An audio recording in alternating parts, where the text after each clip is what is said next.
Well, as this new sort of normal sets in, communicating with our kids in a way they can understand is very important. We certainly don't want to scare them, but at the same time, we want to prepare them. Here to help us with this important conversation is Master Mom Amanda Olson with Olson's Martial Arts Academy. And Amanda, good to have you on the show. Thanks, Amy. And certainly everybody talking about this new norm. And I know you guys, of course, with the Academy, you have kids of all ages and used to coming and used to being part of these classes. Kind of give us an update on what you guys are doing. Well, we're taking the social distancing very seriously. You know, over the weekend, as new developments kind of came out, we were like, okay, how can we take care of our students, you know, and what do they want and what do they need? And so we're actually offering many small classes all day long. We started at 10 a.m. this morning and we'll be teaching them till 6 o'clock tonight, where we won't have more than 5 people training together. Our instructors, they've been very creative. There will be 6 feet between every student, so they'll just be helping each one and, you know, trying to be as proactive as possible but remain positive. Certainly extra cleaning and precautions that way. We are asking that, you know, if you're not comfortable coming in, that's perfectly okay. We have YouTube videos we're putting out. The instructors are having fun making those videos so you can, you know, the kids can follow along with their instructor at home and get their training. We have all kinds of ways that we're sending out emails about here's some ways you can practice your moves today, you know, safely and with your parents, and teach your parents some moves. That'll be a lot of fun. So we're trying to keep it positive, keep it fun, and I think if we all do that, we'll get through this temporary situation well. And I think keeping connected is so important, even if you're not physically connected, but like you said, having those face-to-face through the cameras with Skyping, and we mentioned the internet and YouTube, and being able to do those things and sort of logging on and trying to talk with your kids about why we're doing this and sort of start that conversation. Right, right. And it's an important thing for the kids to know the why.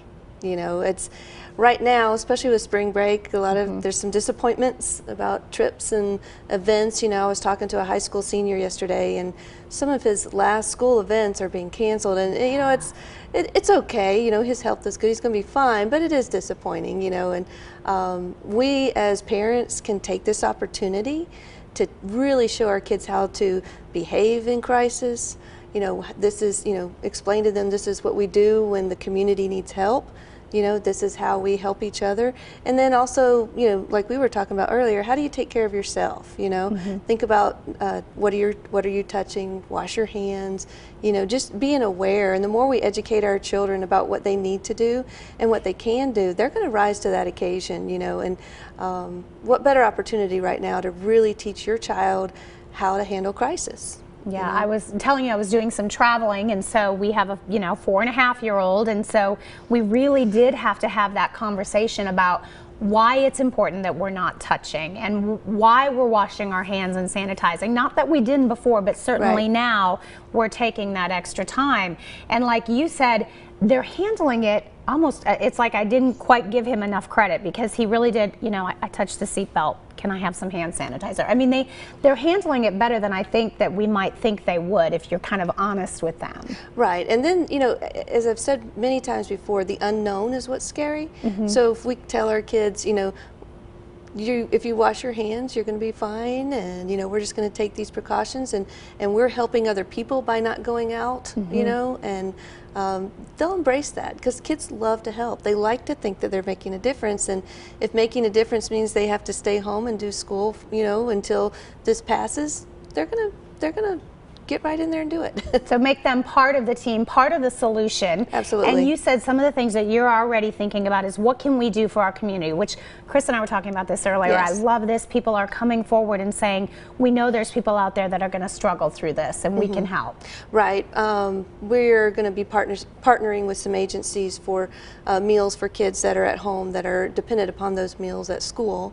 You know, so that children and families are very important to us at Olson's, and we're just trying to say, okay, what can we do to help right now? And you know, teenagers and college students, this is an opportunity for you to help too. And people need childcare.